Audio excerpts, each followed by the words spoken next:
Welcome back to our channel, your premier destination for the most in-depth, passionate, and comprehensive coverage of everything happening in the glamorous, scandalous world of Los Angeles fashion.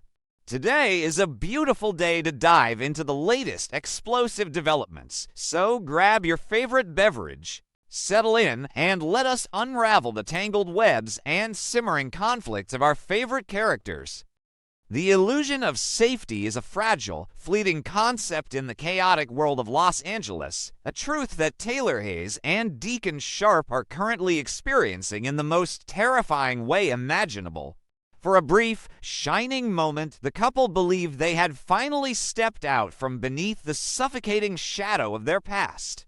They were reveling in the intoxicating freedom of their blossoming romance, sharing intimate conversations in the quiet sanctuary of Taylor's psychiatric office, completely convinced that the darkest chapter of their lives had permanently closed.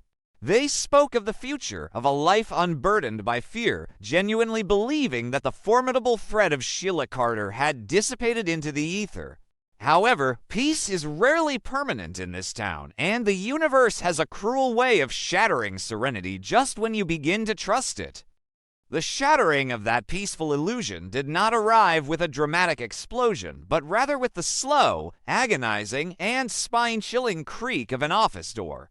That sound alone was enough to send a tidal wave of primal dread crashing through the room. When the door swung open to reveal Sheila Carter Sharp standing in the threshold, the atmospheric shift was instantaneous and suffocating. The visual impact of her sudden, uninvited presence was akin to a ghost materializing in broad daylight. Taylor's immediate, visceral reaction, a startled scream as she practically leapt from the sofa, was a testament to the deep-seated psychological trauma that Sheila has inflicted upon her over the years. It was a pure trauma response, the physical manifestation of a nightmare returning to claim its victims. What followed was a chilling masterclass in psychological manipulation, a display of calculated deception that only a seasoned predator could execute. In the microsecond before she spoke, a fleeting, undeniable flash of pure, unadulterated fury crossed Sheila's eyes as she witnessed Deacon and Taylor in an intimate embrace. But just as quickly as the rage appeared, it was violently suppressed, replaced by a forced, plastic, and deeply unsettling smile. Sheila immediately launched into a carefully constructed performance, adopting a calm, accommodating demeanor. She falsely claimed that she had come in peace, attempting to project the image of a woman who had gracefully accepted the bitter end of her marriage to Deacon. Yet, beneath the honeyed words and the placid expression, a sinister undercurrent pulsed through the room. Dedicated fans of the show know the undeniable, terrifying truth. Sheila Carter does not surrender. She does not concede defeat, and she certainly does not gracefully hand over the man she loves to her greatest rival. Every single syllable that fell from her lips was a calculated move on a complex chessboard that only she can fully see. By pretending to accept the breakup, Sheila is attempting to lull Taylor and Deacon into a false sense of security, lowering their defenses so she can strike when they are most vulnerable. Her true motive is glaringly obvious to anyone who understands her history. She is meticulously plotting to eliminate Taylor from the equation entirely and reclaim her position by Deacon's side.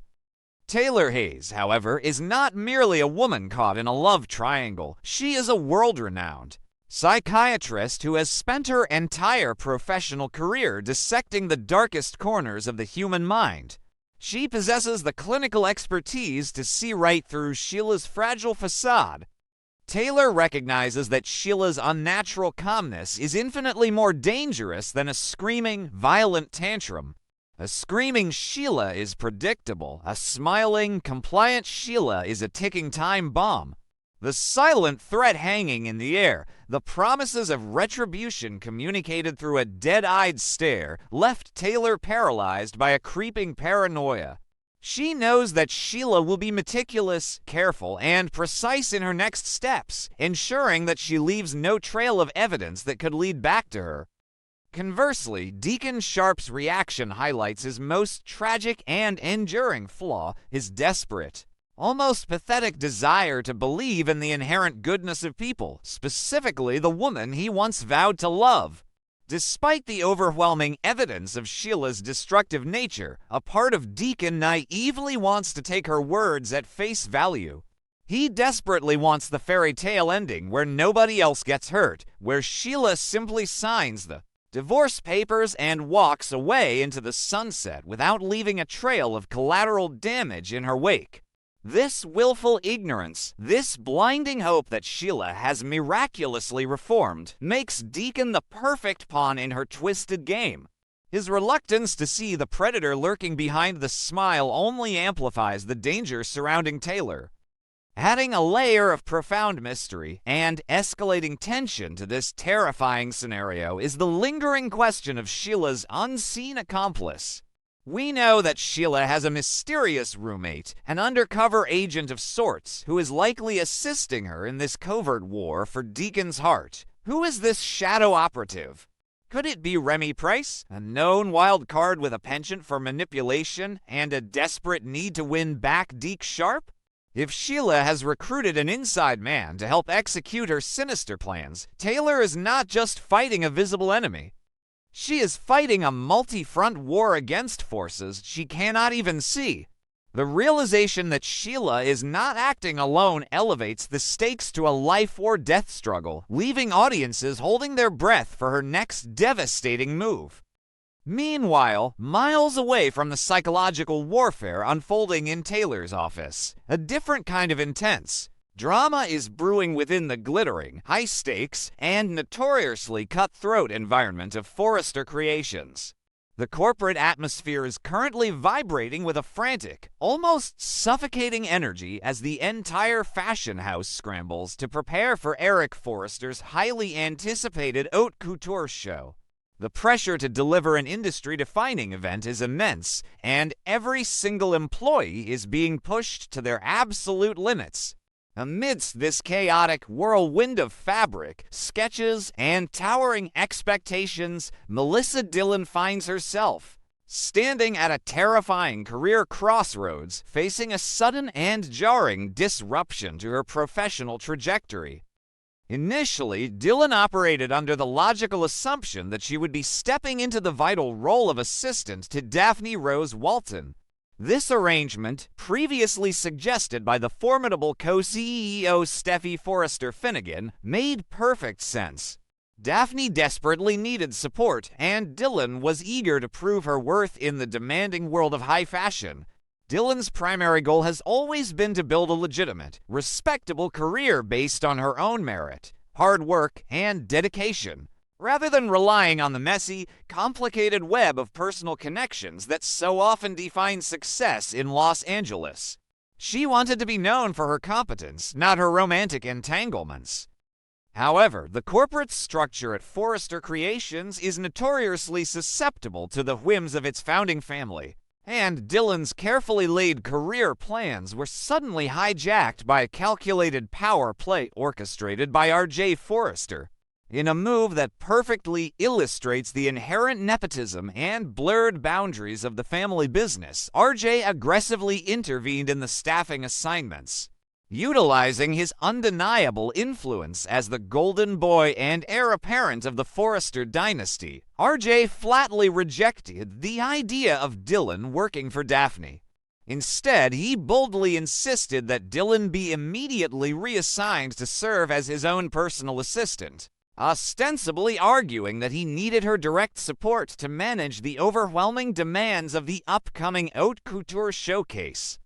This sudden, whiplash-inducing shift in R.J.'s focus is as fascinating as it is concerning.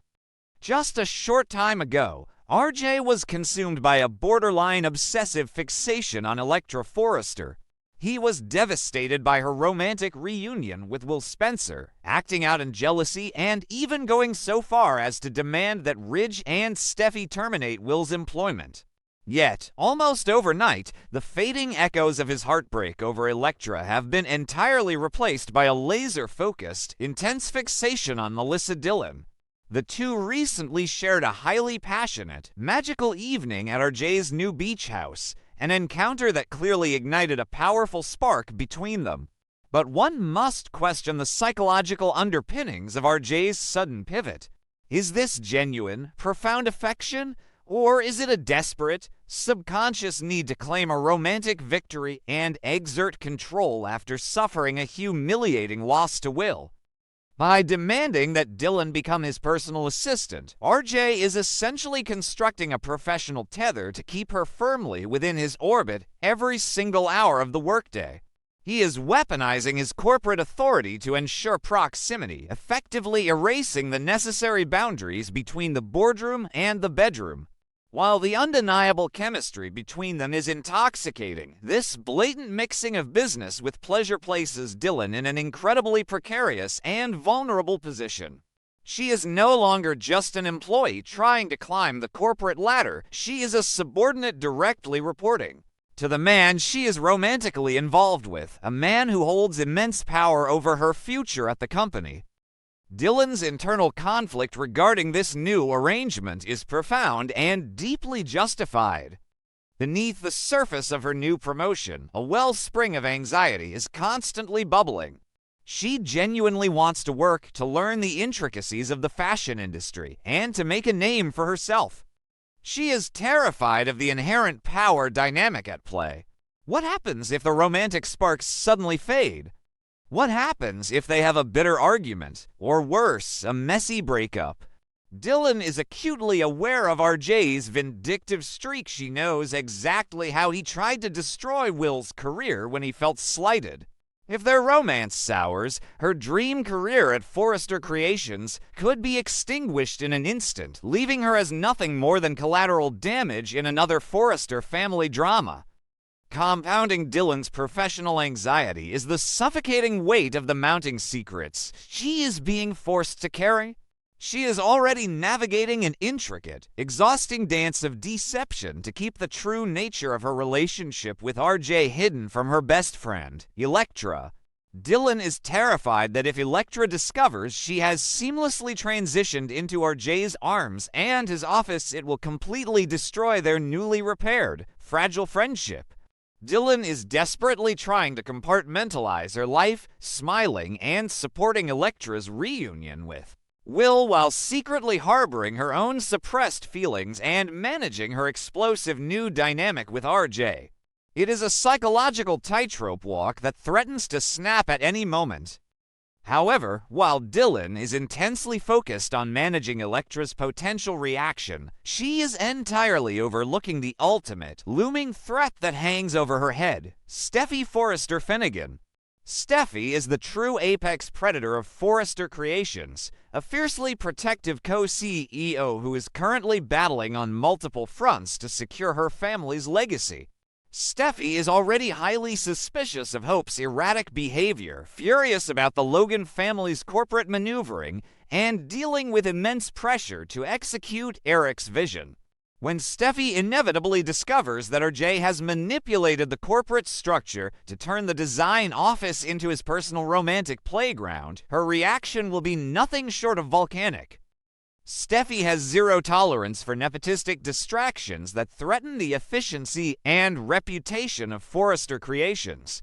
She will see right through RJ's flimsy excuses about needing help for the haute couture show and recognize the reassignment for exactly what it is, a messy, highly inappropriate office romance.